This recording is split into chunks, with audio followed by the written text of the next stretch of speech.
আমরা আমাদের অনেক সমস্যার সৃজনশীল সমাধান নিয়ে আলাপ করছি, কিন্তু আমাদের একটা বিশাল জাতীয় সমস্যা আছে পার্বত্য চট্টগ্রাম নিয়ে। বাংলাদেশ রক্তাক্ত যুদ্ধ করছে এই জনপদে, যুদ্ধ থামছে কিন্তু ছাইচাপা তুষের মতো এক আগুন ধিকে ধিকে জ্বলতেছে। পাহাড় আর সমতলের জনগোষ্ঠীর মধ্যে সন্দেহ আর অবিশ্বাসের বাতাস লঘু হইয়া যায় না। আমি মাঝে মাঝে ভাবি, যারা রাষ্ট্র চালায় তারা কি আদৌ সমস্যাগুলো নিয়ে ভাবেন? কিভাবে এটা সমাধান করা যায় এটা নিয়ে ভাবেন? ভাবলে, আন্তরিকভাবে চেষ্টা করলে তো এই সমস্যা একেবারে দূর না হোক, অনেকটা তো সহনীয় করে ফেলা যায়। রাষ্ট্র সবসময় অপদার্থরা চালায়, তাই কখনো আমরা ভাবতেই পারি না সমস্যাকে দূর করতে হলে কি কি কাজ করতে হবে, কিভাবে সৃজনশীলভাবে সমস্যার সমাধান করতে হবে। আজ আমি পার্বত্য চট্টগ্রাম ইস্যু নিয়ে আলাপ করব। আমার আলাপে সব সমস্যার সমাধান থাকবে না, তবে অন্তত একটা বড় সমস্যার সমাধানের বিষয়ে আলাপ করব। আশা করি বাংলাদেশের আপামর জনসাধারণ, সমতল এবং পাহাড়ের জনগণ আমার এই আলাপটাকে গ্রহণ করবেন। আসেন আল্লাহর নামে শুরু করি।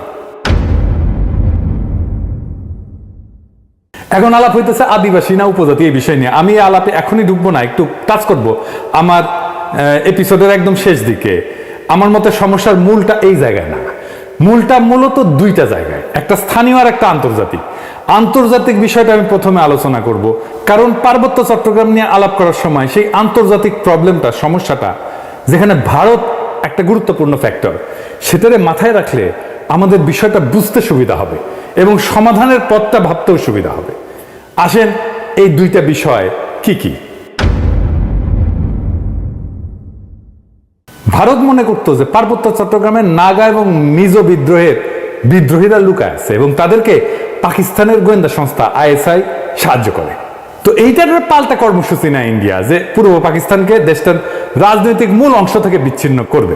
তো ভারত এইটার উল্টা কর্মসূচি নেয় যে পূর্ব পাকিস্তানকে পশ্চিম পাকিস্তানকে বিচ্ছিন্ন করবে এবং এই কর্মসূচি নিয়ে আগায় যেতে থাকে। এবং এইটা নিয়ে আগায় যাওয়ার জন্য তাদের গোয়েন্দা মানে রকে সবুজ সংকেত দেয় ভারতীয় নীতি নির্ধারকেরা।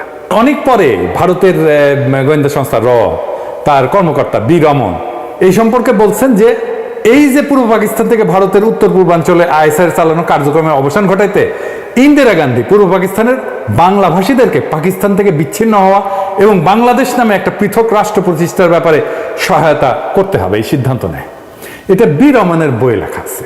তো ভারতীয় তরফ থেকে বাংলাদেশের মুক্তিযুদ্ধে সংশ্লিষ্টতার একটা বড় উপাদান ছিল একটা বিশেষ বাহিনীকে পার্বত্য চট্টগ্রাম দিয়ে অপারেশনে পাঠানো।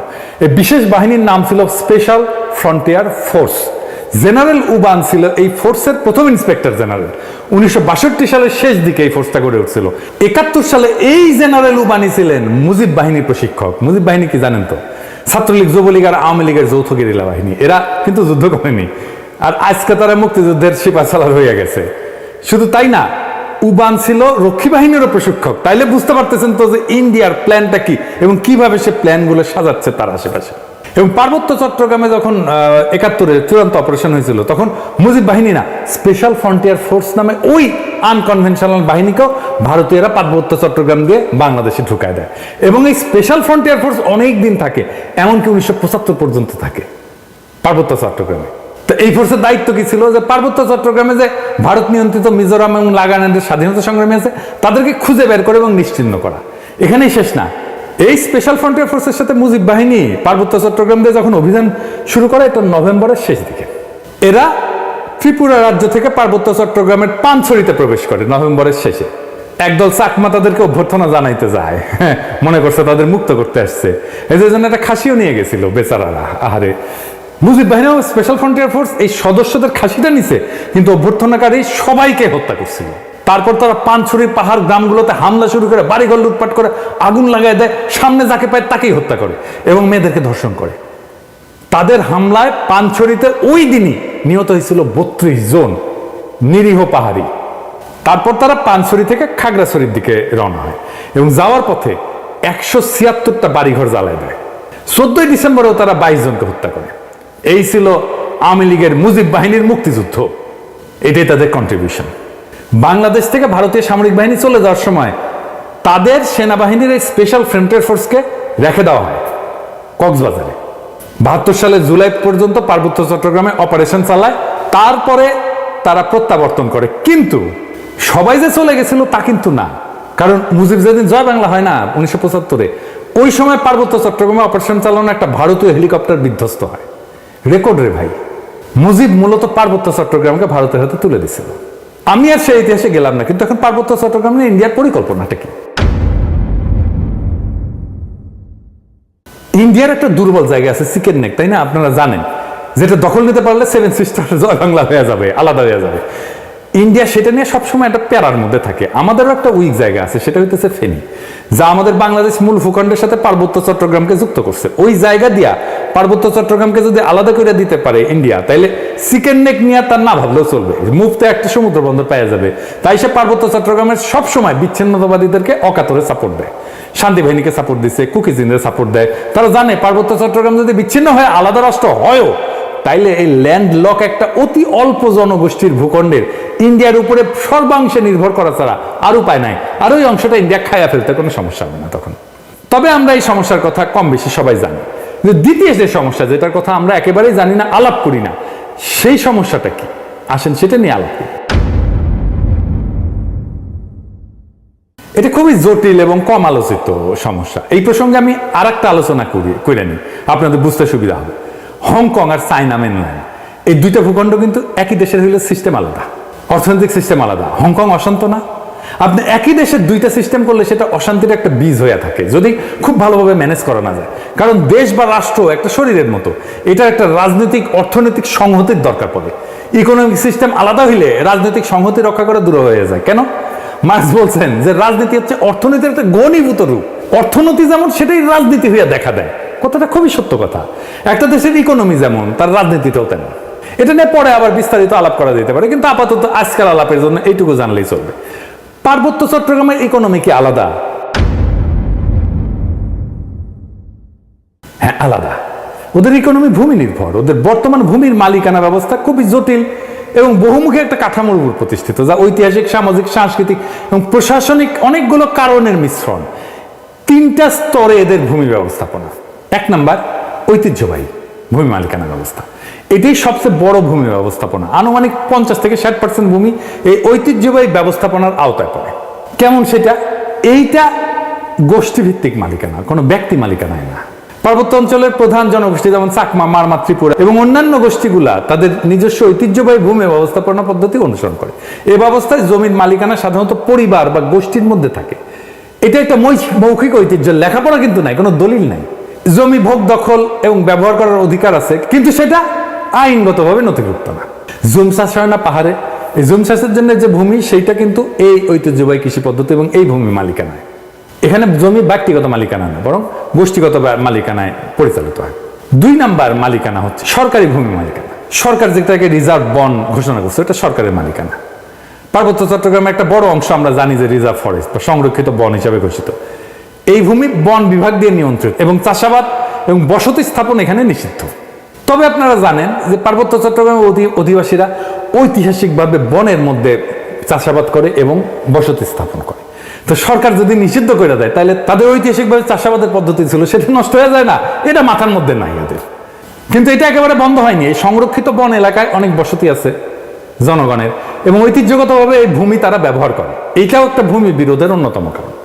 3 নম্বর হচ্ছে সরকারি প্রকল্প। কাপ্তাই হ্রদ বাঁধ প্রকল্পের জন্য ব্যাপক ভূমি অধিগ্রহণ করা হয়েছিল, যা স্থানীয় জনগণের ভূমি হারানোর অন্যতম কারণ হয়ে দাঁড়িয়েছে। আমরা এই প্রসঙ্গে সমাধান পর্বে আলাপ করব। আনুমানিক 25 থেকে 30% ভূমি সংরক্ষিত বনাঞ্চলের অধীনে রয়েছে। আর আইনগতভাবে নথিভুক্ত মালিকানা, যেটা আমরা সমতলে দেখি আর কি, জমি রেজিস্ট্রি, দলিল, এটা দেখি না, এইটা পর্চা টর্চা এগুলো দেখি না, পাকা দলিল। কিছু কিছু এলাকায় ব্যক্তি বা গোষ্ঠী তাদের জমির দলিল নথিভুক্ত করে ফেলছে, তবে এটা খুবই সীমিত এবং এইটা সবসময় সমস্যাযুক্ত। কারণ অনেক জমির মালিকানার বিষয়ে সরকারি রেকর্ড, স্থানীয় ঐতিহ্যবাহী নিয়মের মধ্যে তো সংঘাত আছে, তাই না? এইটা ধরেন 10%-এর মতো। এই ভূমি ব্যবস্থাপনার মূল সমস্যাটা কি? সমস্যা হচ্ছে যে পার্বত্য জনগোষ্ঠী তাদের এই ঐতিহ্যগত নিয়মে জমি ভোগ দখল করলেও সরকারি আইনে তো স্বীকৃত না এটা। তারপর ধরেন উন্নয়ন প্রকল্প, যেমন কাপ্তাই জল বিদ্যুৎ কেন্দ্র, এবং সমতলে অনেক মানুষ আসছে পার্বত্য অঞ্চলে, ফলে স্থানীয় জনগণের জমি হারানোর ঘটনা ঘটছে।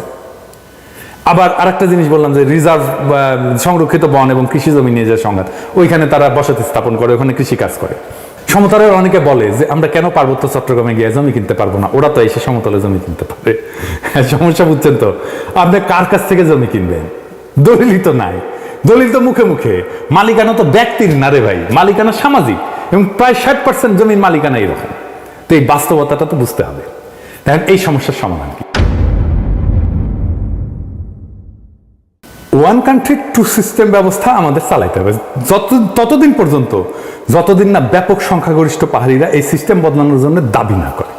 আমরা এই ব্যবস্থার জন্য হংকং এর অভিজ্ঞতা, স্কটল্যান্ড, উত্তর আয়ারল্যান্ডের অভিজ্ঞতা কাজে লাগাতে পারি।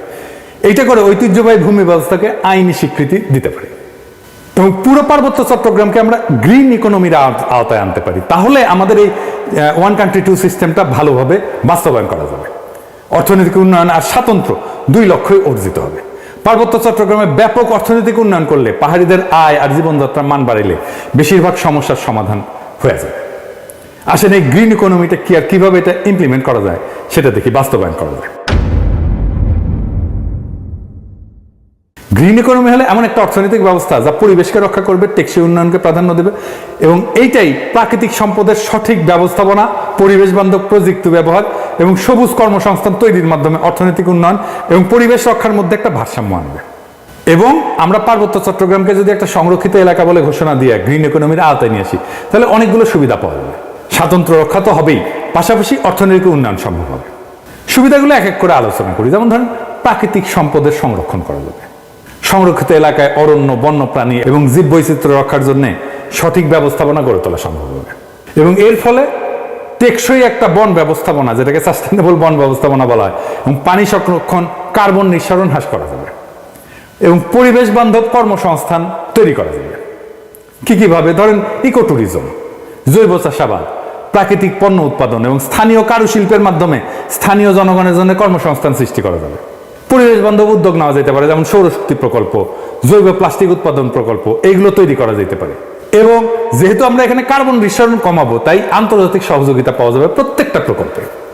শুধু আন্তর্জাতিক সংস্থার সাহায্য, টাকা পয়সায় না, প্রযুক্তিগত সহায়তাও নেওয়া যাবে এবং পরিবেশ বান্ধব ট্যুরিজম গড়ে তোলা যায়। এখন যে ট্যুরিজম আছে এটা পরিবেশ বান্ধব না, এটা আয়ের একটা গুরুত্বপূর্ণ উৎস হতে পারে।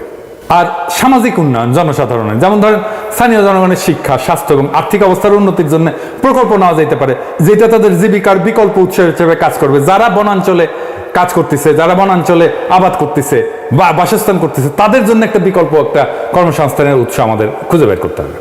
এবং স্বাতন্ত্র্য রক্ষার জন্য এই প্রত্যেকটা প্রকল্পে স্থানীয় সম্প্রদায়ের অংশগ্রহণ নিশ্চিত করতে হবে।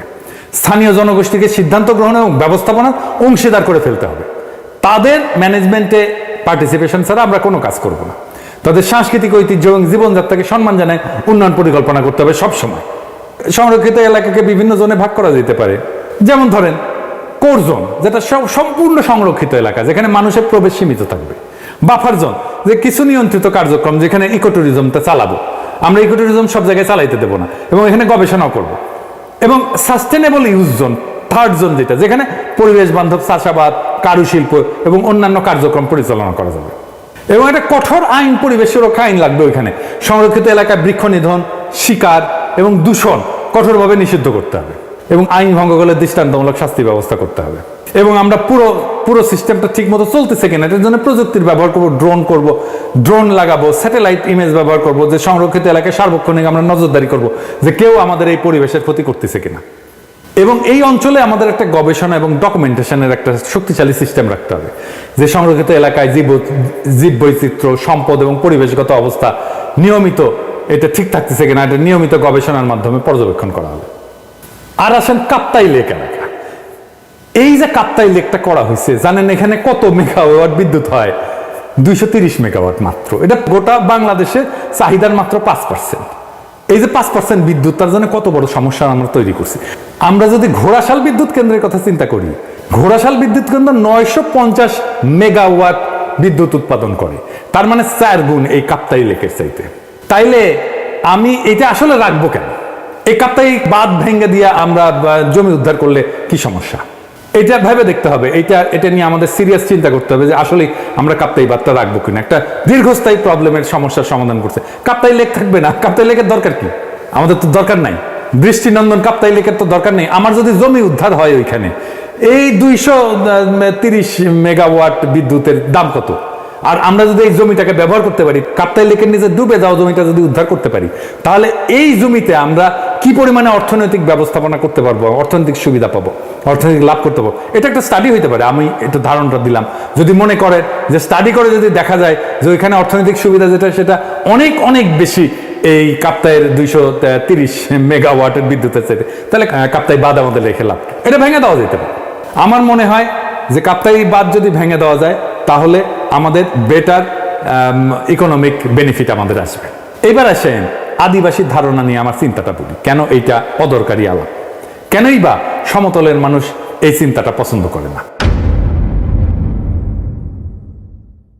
সমতলের মানুষ আদিবাসী ধারণা নিয়ে কি মত পোষণ করে সেটা বলার আগে বোমাং রাজা কি ধারণা পোষণ করে সেটা শুনি, আসেন শোনেন, ওনার কথাই শুনেন। আমার নাম অংশপ্রদ চৌধুরী। আপনারা বলেন আমরা actually we are not tribal, আমরা আদিবাসী নয়, আমরা ছিলাম বাগমতী কারখানার সম্রাট মহারাজগিরি। উনি বোমাং রাজাকে 1614 সালে সরকার গভর্নর অফ চিটাগং, চারজন রাজা গভর্নর ছিল। Fifth man entered into Chittagong Hills বর্ধমানে বোমাঙ্গি কমলাপুর 1727 সালে। 283 বছর আগে আমরা এখানে যুক্তি। এই যে ইন্ডিজেনাস বা আদিবাসী শব্দটার অর্থ হইল এমন জনগোষ্ঠী বা সম্প্রদায় যারা কোনো নির্দিষ্ট ভৌগোলিক এলাকায় ঐতিহাসিকভাবে বসবাস করে আসতেছে, যারা সেই এলাকার আদি অধিবাসী এবং যাদের ঐতিহ্য সাধারণত ঔপনিবেশিক বা আধুনিক জনগোষ্ঠীর আগমনের পূর্বে গড়ে উঠছে। সহজ বাংলায় বললে ওই অঞ্চলের আদিবাসিন্দা।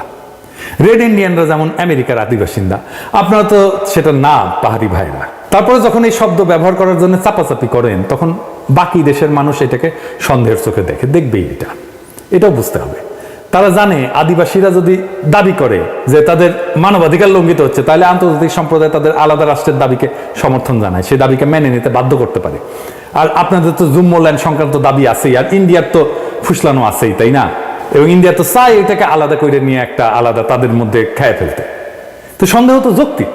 আপনারা যদি মনে করেন আদিবাসী শব্দটা আপনাদের আলাদা সুবিধা দেবে, আপনি বাংলাদেশ রাষ্ট্রের কাছে চান সেই সুবিধা, তাইলে আলাপ তো করা যেতেই পারে ওইটা নিয়ে। কিন্তু সে আলাপে না যায় যদি বলেন দেখিস আকাশে কি সুন্দর চাঁদ উঠিছে, তাহলে হবে। পাহাড়ে সবাই যেমন বিচ্ছিন্নতাবাদী না, এটা যেমন সত্য, তেমন সমতলের সবাই আপনাদের ব্যাপারে ইনসেনসিটিভ বা অসংবেদনশীল না, এটাও তেমন সত্য। তাই আসেন দুই পক্ষকেই বলি, সংঘাত আর অবিশ্বাসের কালকাটায় আমরা নতুন ইতিহাস গড়ি। হাসিনা বিরোধী লড়াইয়ে পাহাড়ি ভাই বোনেরা আমাদের কাঁধে কাঁধ মিলায় লড়াই করছেন। আমরা এই ঐতিহাসিক ঐক্যকে সাথে নিয়ে আগায় যাই। আমরা এমন এক বাংলাদেশ গড়ে তুলি যার গর্বিত মালিক হবে হিন্দু, মুসলমান, পাহাড়ি, সমতলী, চাকমা, বাঙালি সকলেই।